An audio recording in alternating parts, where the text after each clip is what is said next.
Vous pensiez vous être débarrassé de moi? C'est mort les gars. Bonjour à tous et bienvenue dans Un mythe dans le placard, le podcast qui dépoussière les mythes littéraires.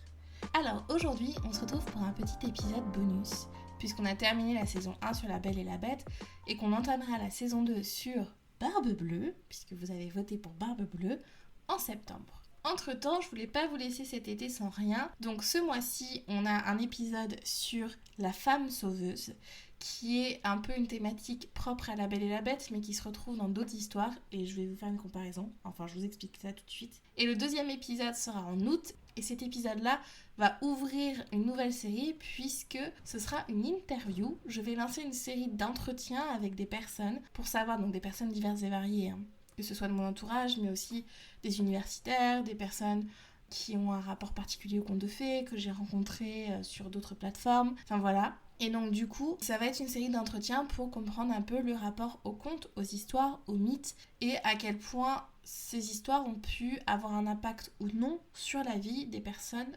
interviewées. Et on commencera avec ma grand-mère, Nicole, ou Mamé.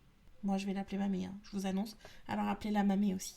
Du coup, voilà. J'espère que ça vous plaît, j'espère que voilà, ce sera quelque chose d'agréable pour vos vacances pendant que vous serez sur le sable chaud et que je serai à Paris, dans le métro. Joie, bonheur. Bref, aujourd'hui, on va parler d'une thématique un peu particulière qui est la thématique de la femme sauveuse. Comme vous le savez, La Belle et la Bête, c'est un conte qui est centré autour d'un personnage féminin, la Belle, qui est un personnage qui permet la libération de la Bête de sa malédiction. Sans la Belle, point de rédemption pour la Bête. Eh bien, ce n'est pas une thématique qui est propre uniquement à La Belle et la Bête, puisqu'on la retrouve dans de nombreuses histoires. Aujourd'hui, j'ai décidé de vous faire une comparaison entre La Belle et la Bête et un poème qui est cher à mon cœur, puisque j'ai passé 5 années dessus avec ma thèse, qui est le poème Eloa ou la sœur des anges d'Alfred de Vigny, publié en 1824. Pourquoi cette comparaison ? Je pense que vous allez vous en rendre compte au fur et à mesure, mais elle me paraissait particulièrement pertinente pour comprendre à quel point les femmes ont un rôle assez prédéfini dans une partie des contes de fées. C'est pas toujours le cas, c'est pas toujours exprimé de la même manière, mais c'est quand même très très présent. Donc pour commencer, je vais vous raconter l'histoire d'Eloa ou la sœur des anges pour que vous compreniez un peu d'où on part. Eloa est un ange féminin. C'est à la base une larme du Christ transformée par Dieu en ange. Eloa, ça veut dire Dieu. Donc elle est à la fois ange, mais aussi Dieu. C'est un ange féminin, donc, qui réside au paradis et qui est censé être l'ange de la pitié, l'ange qui console. Alors qu'elle est au paradis, elle entend une histoire qui l'interpelle. C'est l'histoire d'un ange qui s'est rebellé contre Dieu en essayant de prendre son trône et qui a échoué et a été envoyé dans les enfers pour purger sa peine. Cet être s'appelait Lucifer, celui qui apporte la lumière, mais personne ne l'appelle plus désormais ainsi, et il est condamné à errer aux enfers et à ne plus voir la lumière. Eloa, qui doit consoler, qui doit apporter son aide aux autres, est très très très tentée à l'idée d'aider cette créature. Mais ses sœurs lui disent que ça n'est pas du tout une bonne idée et lui conseillent plutôt de se trouver un mec parmi les autres anges. Eloa n'écoute pas et va explorer les régions du chaos, qui sont des régions entre le paradis et l'enfer, où elle rencontre un jeune homme mystérieux. Tiens, mais qui cela peut bien-il être ? Ce jeune homme ne dévoile jamais son identité, mais la séduit. Il lui explique que c'est un ange un peu perdu, il est décrit magnifiquement, donc très clairement elle a en face d'elle un très très très bel homme, et elle décide de se sacrifier pour l'aider. Et en plus, non seulement elle décide, elle, de le faire, mais elle est poussée par les cieux à en faire autant, puisqu'elle entend des messages des anges qui lui disent qu'elle trouvera la gloire en s'immolant pour cette créature qui est en face d'elle. Alors qu'elle descend en enfer avec cette créature, il lui révèle enfin son identité, à savoir Satan. Oh, ça alors, quelle chute, on n'était pas du tout au courant. Bref, c'est un long poème narratif, enfin long, ça se lit en 1 heure max, mais c'est un long poème narratif très très beau. Si vous avez l'occasion de le lire, allez-y, c'est incroyable. C'est un de mes poèmes préférés et je trouve qu'on lit pas assez Alfred de Vigny. On connaît en général Hugo, Lamartine, Baudelaire, en poète du 19e, Rimbaud un peu aussi, mais Vigny un peu moins. Et vraiment, si vous avez l'occasion de tomber sur ce texte, dévorez-le, c'est incroyable. Pourquoi avoir mis en rapport ces deux histoires ? Eh bien c'est simple, dans ces deux histoires, on a deux femmes qui incarnent la lumière et qui doivent sauver deux hommes plongés dans les ténèbres à cause de leurs propres actions, à cause de leur fierté. Dans le premier cas, Belle est pas directement liée à la lumière, à part dans la version de 2017 qui contient une chanson appelée Days in the Sun et qui dit clairement que Belle sera celle qui va ramener la lumière dans le château et qui va ramener la lumière aux occupants qui sont plongés dans un éternel hiver depuis la malédiction de leur maître. Belle, c'est un être de pureté et donc, pour ainsi dire, de clarté. Elle est notamment dans une robe jaune, couleur de soleil, dans les versions Disney. C'est un être qui est toujours décrit comme très pur, qui est toujours décrit comme, du coup, assez lumineux, et c'est elle qui va rapporter la lumière à la bête, qui va l'éclairer, qui va lui montrer quel chemin prendre pour pouvoir sortir de sa malédiction. C'est la même chose du côté d'Eloa, c'est un ange, voilà. Donc déjà, elle est très belle, très lumineuse, et c'est elle qui apporte la lumière dans les ténèbres du chaos et qui permet d'éclairer Satan. Il faut savoir que Vinnie avait prévu une suite à Eloa ou la sœur des anges, suite dans laquelle Dieu a accordé à Satan la rédemption. Dans cette suite, en fait, Eloa est aux enfers, elle se morfond, elle perd peu à peu sa lumière, elle s'éteint. Satan ne supporte pas cela parce qu'il l'aime et donc du coup, il se repent et ainsi permet à Eloa et à lui-même de sortir des ténèbres. Donc dans les deux cas, on a une idée de lumière mais aussi de perte de lumière par les deux protagonistes, puisque dans La Belle et la Bête, il y a ce moment où Belle s'éteint quand elle apprend que son père est en train de mourir, et la Bête ne supporte pas ça et laisse la Belle retourner sauver son père pour qu'elle puisse revenir lumineuse et le sauver à son tour. Donc l'idée de lumière est très très importante, et l'idée d'une femme qui se sacrifie. Il y a toujours cette idée que la femme est d'abord prisonnière. Donc dans La Belle et la Bête, elle prend la place de son père, volontairement, mais quand même, elle se prend prisonnière pour pouvoir sauver son père, et c'est ensuite le fait qu'elle soit prisonnière qui va pouvoir sauver la bête, puisque s'il ne l'avait pas gardée prisonnière, clairement elle se serait enfuie. Et ça on le voit dans les différentes versions, notamment les versions de Cocteau et les versions de Disney. Dans le cas de Eloa, alors qu'elle pense qu'elle sauve Satan, il lui dit clairement dans les dernières lignes du poème: j'enlève mon esclave et je tiens ma victime. Donc Eloa est aussi prisonnière. Donc ces deux personnages sont clairement prisonnières, et en plus c'est quelque chose que les protagonistes masculins, à savoir la bête ou Satan, savent pertinemment et utilisent. Ainsi, dans La Belle et la Bête, et notamment la version de 2017, on a cette chanson qui s'appelle Evermore, dans laquelle la bête, alors qu'il voit la belle partir, dit que Now she'll never leave me. Donc maintenant elle ne partira jamais. Alors c'est censé être une métaphore pour dire qu'elle fera toujours partie de lui parce qu'il l'aime, blablabla. Mais il y a quand même dans cette chanson quelque chose de très problématique. Il dit notamment, je vais vous lire quelques extraits de paroles. C'est donc une traduction de la chanson originale qui est en anglais. J'étais celui qui avait tout. J'étais le maître de mon destin. Je n'ai jamais eu besoin de personne dans ma vie. J'ai appris la vérité trop tard. Je ne me débarrasserai jamais de la douleur, je ferme les yeux, mais elle est toujours là. Je la laisse s'infiltrer dans mon cœur mélancolique. C'est plus que je ne peux en supporter. Maintenant, je sais qu'elle ne me quittera jamais. Même si elle s'enfuit, elle me tourmentera toujours, me calmera, me blessera, m'émouvra, quoi qu'il arrive. J'enrage contre les épreuves de l'amour. Je maudis la disparition de la lumière. Bien qu'elle se soit déjà envolée si loin de ma portée, elle n'est jamais loin de mes yeux. Maintenant, je sais qu'elle ne me quittera jamais, même si elle disparaît au loin. Elle m'inspirera toujours. Elle fera partie de tout ce que je fais. Donc il y a une idée évidemment de métaphore, de souffrance parce qu'elle part et qu'il est obligé de la laisser partir et qu'il l'aime et qu'il voudrait qu'elle reste toujours là avec lui, ce qui est problématique. Mais il y a aussi cette idée très pragmatique qu'il la possède, quoi, et qu'il ne supporte pas qu'elle s'en aille, qu'elle doit toujours rester avec lui, qu'elle lui fait du mal, qu'elle elle est là donc pour le tourmenter, le blesser, mais qu'en même temps elle le calme, qu'elle ne sera jamais loin de lui, parce qu'il aura toujours aussi, elle aura toujours cette emprise sur lui, il aura toujours cette emprise sur elle. Bon, donc ça c'est déjà problématique. Dans Eloa, il y a encore cette idée où elle le suit et les dernières lignes du poème sont assez folles, je vais vous les lire. Je vais donc vous lire le poème de Vinnie, enfin un extrait. Il s'agit à la fin d'un dialogue entre Eloa et Satan.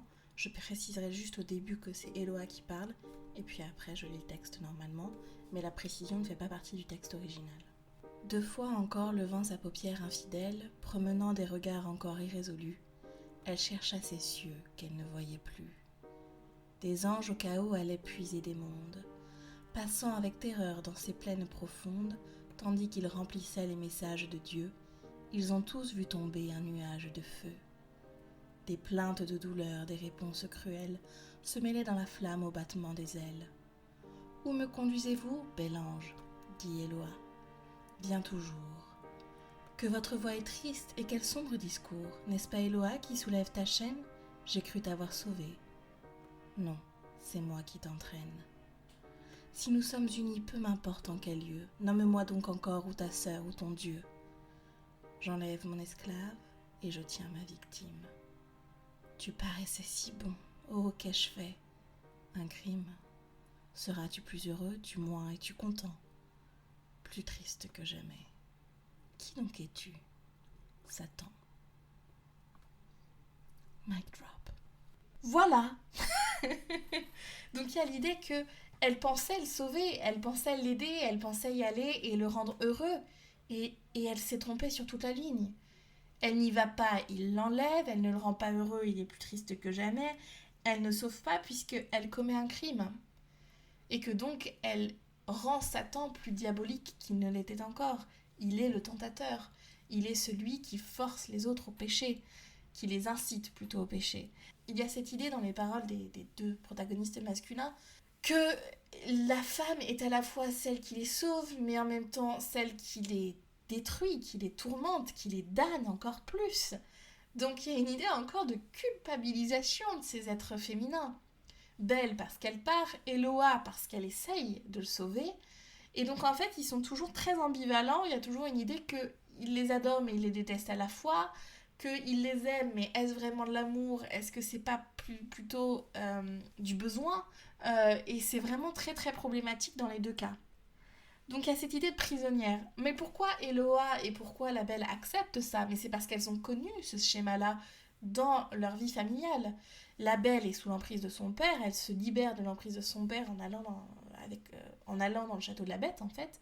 Elle se libère de son devoir filial pour son devoir conjugal. Et pour Eloa, c'est Dieu, son créateur. Donc clairement, elle se libère du joug de Dieu qui a quand même une influence énorme, qui la pousse à se sacrifier. Quand même, comme le père de Belle la pousse en la culpabilisant sur le sort qui lui est réservé, qui la pousse à se sacrifier, qui ne prend pas la responsabilité des actions de ce qui peut se passer, puisqu'en fait, à la base, l'histoire entre Dieu et Satan, c'est entre Dieu et Satan. Pourquoi Eloa intervient ? Nul ne le sait. Et donc, du coup, elle se sacrifie pour faire honneur aussi à son statut et à son père qui lui dit qu'elle aura la gloire si elle s'immole. Donc, du coup, elles reproduisent des schémas qu'elles ont connus. Alors, après, j'aimerais quand même qu'on fasse une petite note importante sur le fait qu'on peut aussi lire ces histoires d'un autre point de vue. On peut aussi voir dans ces histoires la capacité de ces femmes à vouloir s'émanciper d'une situation et à choisir l'autre situation en se disant que c'est peut-être celle qu'elle préfère. Et ça, c'est très important. Parce qu'en général, c'est des contes qui ont été écrits soit par des hommes, soit qui ont été interprétés par des hommes. Donc il faut aussi voir avec un regard féminin. Maintenant, il y a aussi quelque chose de très problématique dans le fait que les femmes cherchent un peu ces histoires. Et j'ai 3 histoires à vous citer qui ont été écrites par des femmes et qui font penser un peu à cette problématique, cette dualité de la femme qui sauve et qui blesse à la fois, de la femme qui challenge, qui révèle des choses à l'homme sur sa propre personnalité, chose qu'il n'a pas toujours envie de voir, et donc qui à la fois le heurte, mais en même temps le sauve en le heurtant. Ces textes-là, vous les connaissez, c'est Orgueil et Préjugés et Autant n'emporte le vent. Je pense que vous connaissez ces 2 histoires. Donc dans Orgueil et Préjugés, Elizabeth Bennet, c'est celle qui voit peu à peu la véritable nature de Darcy. Alors au début, pas du tout, mais elle va voir peu à peu, alors que personne dans sa famille ne voit à quel point Darcy est un homme digne de l'amour d'Elizabeth. C'est un homme ténébreux, c'est un homme impoli, qui va être dur avec Elisabeth, notamment la réflexion qu'il fait sur sa beauté. C'est un homme qui ne va pas toujours mériter l'amour d'Elisabeth et qui ne va pas toujours mériter son attention. Bon, Elisabeth va bien lui rendre, hein, donc c'est assez équilibré, on va dire, mais il y a encore cette idée que peut-être qu'Elisabeth choisit Darcy parce que Darcy, c'est un sort qu'elle préfère à celui de sa mère hystérique. Pourquoi pas? Dans Autant n'emporte le vent, Scarlett O'Hara, c'est une femme de caractère. C'est une intrigante, pour le coup. Elle fait un peu sa vie, elle manipule à loisir dans l'idée d'être toujours indépendante et de pouvoir nourrir les gens qu'elle aime et sa famille et de garder son domaine. Il y a quelque chose de très féministe dans ce texte. Je sais que c'est un texte qui prête à débat et je vais pas revenir là-dessus et j'ai pas envie qu'on se lance là-dedans. Pour l'instant, on peut très bien en parler sur les réseaux sociaux, c'est avec grand plaisir. Mais par contre, pour moi, Scarlett O'Hara, c'est vraiment un personnage féministe fort et que j'aime beaucoup. Et Scarlett, c'est celle qui va révéler aux autres la véritable nature de Red sans jamais vraiment la voir. Alors ça, c'est très intéressant avec Scarlett. C'est-à-dire qu'elle va le heurter, elle va le confronter constamment à lui-même, elle va le pousser à se dépasser, à montrer qu'en fait, il est digne d'honneur, lui qui était perdu de réputation. Il va peu à peu se prouver à Scarlett, et en se prouvant à Scarlett, il va se prouver au reste de la société du Sud. Et elle va révéler sa nature aux autres. Ceux qui croyaient que Red était un homme perdu vont peu à peu voir que Red Butler est un homme digne d'honneur et de confiance. Eh bien, Scarlett, elle ne va jamais le voir, il va falloir qu'elle attende la fin pour se rendre compte vraiment, ou en tout cas, elle ne va jamais l'accepter et le verbaliser. Peut-être qu'elle le voit, mais qu'elle le cache un peu parce que Scarlett est comme Red, c'est-à-dire que c'est une femme qui se soucie guère de sa réputation, et grand bien lui fasse, et qui vit sa vie pour elle et pour les gens qu'elle aime profondément, notamment par exemple Mélanie. Bref, voilà. Et puis on a aussi des textes ou des histoires où la femme se sacrifie volontairement pour l'homme et on retrouve cette idée de femme douce, de femme généreuse, de femme gentille, de femme dans le sacrifice volontairement, de femme un peu effacée, maladroite, timide, renfermée, qui a une beauté incroyable mais qui n'est jamais une beauté complètement vue par les autres. Donc déjà elle ne se voit pas elle-même belle, mais il faut qu'elle sa beauté passe par le regard de cet homme toxique, ténébreux, sombre, plein de problèmes et qu'il faut sauver pour que sa beauté se révèle aux autres. Donc sa propre beauté à elle se révèle par le regard de cet homme. Sinon, personne ne la voit. Et donc, évidemment, ça, en histoire très classique, on a Jane Eyre. Jane qui se révèle dans le regard de Rochester, Jane qui révèle la lumière de Rochester, y compris quand celui-ci devient aveugle, quand même. C'est génial. Celle qui va redonner espoir à Rochester, qui va le sortir un peu de sa mélancolie et de ce château un peu sombre comme ça. Bien qu'il lui cache des choses, c'est pas grave, mais ça on en reparlera avec Barbe Bleue. Et bien voilà, ça c'est Jane Eyre et Rochester. Elle se sacrifie un peu pour lui, mais est-ce que Jane Eyre ne cherche pas un peu à avoir du pouvoir, un peu plus de contrôle sur sa vie, elle qui toute sa vie a subi un peu les autres en fait et les caprices des autres.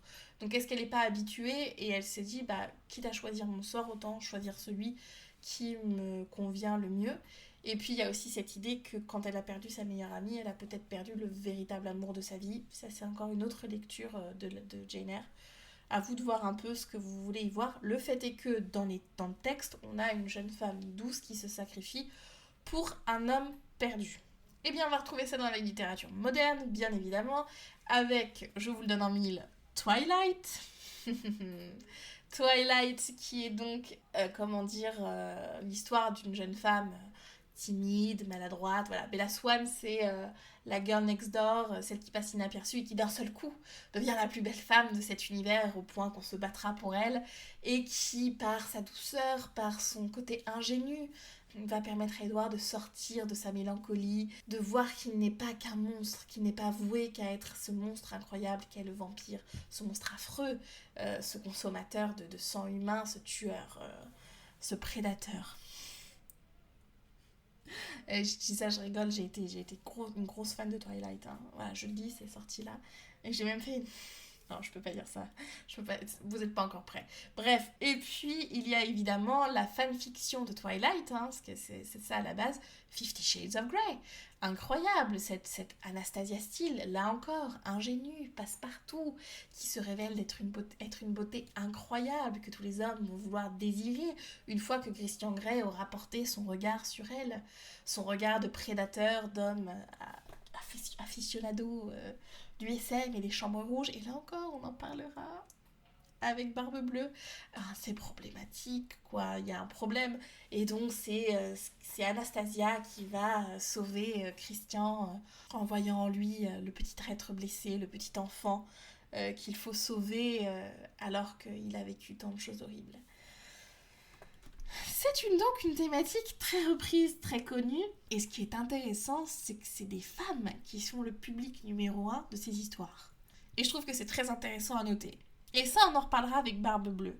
Parce que pour moi, c'est super intéressant de savoir pourquoi la femme sauveuse est à la fois sublimée et vénérée par les hommes, cette espèce de femme pure, ingénue, voilà, cette espèce de Ève pré-tentation, en fait, pré-séduction, et pourquoi la femme est toujours attirée par cet être ténébreux, mélancolique qu'on lui vend, le bad boy, voilà, le cliché absolument incroyable du bad boy, qu'on lui vend comme étant la passion, comme étant l'amour qu'il faut atteindre, l'homme qui va permettre de se réaliser, parce que à travers le sauvetage de cet homme, la femme va pouvoir se réaliser elle-même, en fait. Réaliser, en fait, ce que Ève aurait dû faire. Au lieu de tenter, il faut sauver. C'est une rédemption constante, en fait. On cherche toujours à se réhabiliter à travers toutes ces histoires. Alors, je ne jette pas la pierre, puisque je pense que, et là je m'adresse à mes consoeurs, on a toutes rencontré un homme qu'il fallait sauver, et on s'est toutes dit que ce serait nous, et qu'on allait y arriver, et que ce serait génial, et qu'on allait aussi avoir notre happy ending, et l'idée qu'enfin on s'est réalisé à travers le sauvetage de cet homme mélancolique et toxique qui a longtemps abusé de nous. Voilà, enfin, levez la main si ça vous est arrivé. C'est pas grave, ça fait partie du rite de passage. Il faut réussir à s'en libérer peu à peu et surtout avoir un regard très clairvoyant sur la situation. Ça, c'est important. Et on peut aussi l'apprécier, cette situation. Bon, là, je vous conseille quand même d'en discuter avec quelqu'un dont c'est le métier. Mais le fait est qu'on peut aussi vouloir se réaliser là-dedans. Et il n'y a pas de problème. Et il faut arrêter de jeter toujours la pierre aux femmes et de leur dire c'est pas bien ce que vous faites, change de direction. Si c'est ça qui te plaît, bon bah c'est ça qui te plaît, tu vois, si c'est ça qui te rend heureuse, et bah sois heureuse. Pose-toi les bonnes questions, sois sûre que ce que tu le fais en sachant un peu ce que tu es en train de faire et tout ce que ça peut t'apporter ou t'enlever. Mais une fois que tu sais ça, bon courage et amuse-toi bien. C'est un peu la même histoire qu'on a avec Proserpine et Hadès. On dit toujours que Proserpine s'est fait enlever par Hadès et que du coup, elle est victime d'Hadès. Peut-être qu'elle n'est pas si victime que ça. Peut-être qu'elle a fait exprès de manger la nourriture des enfers pour ne pas avoir à remonter et à traîner ad vitam aeternam avec sa mère. Donc du coup, voilà, il faut toujours redonner un peu de pouvoir aux femmes et arrêter de toujours les victimiser. Et ça vaut aussi dans la vie quotidienne. Et c'est pour ça que j'ai eu envie de parler de cette femme sauveuse, parce que je pense qu'elle nous parle à toutes et à tous, et qu'elle est très importante dans la littérature. Et on le verra avec Barbe Bleue, et ça me paraissait essentiel de la mentionner et de l'analyser avec vous avant d'attaquer Barbe Bleue. Voilà, c'était un épisode un peu plus court que d'habitude. J'espère que ça vous a plu et que ça vous a diverti. Et si vous avez des choses à me dire, eh bien je vous attends de pied ferme sur les réseaux sociaux comme d'habitude ou en commentaire si vous êtes sur YouTube. Et voilà, je vous embrasse fort. Je vous dis à la prochaine fois avec l'interview de Mamé. On a hâte. Et j'espère que vous allez passer de merveilleuses vacances et que vous allez profiter de la lumière du soleil et non d'un autre être auquel vous voleriez cette lumière. Voilà, on va finir là-dessus. Joyeux. Je vous embrasse.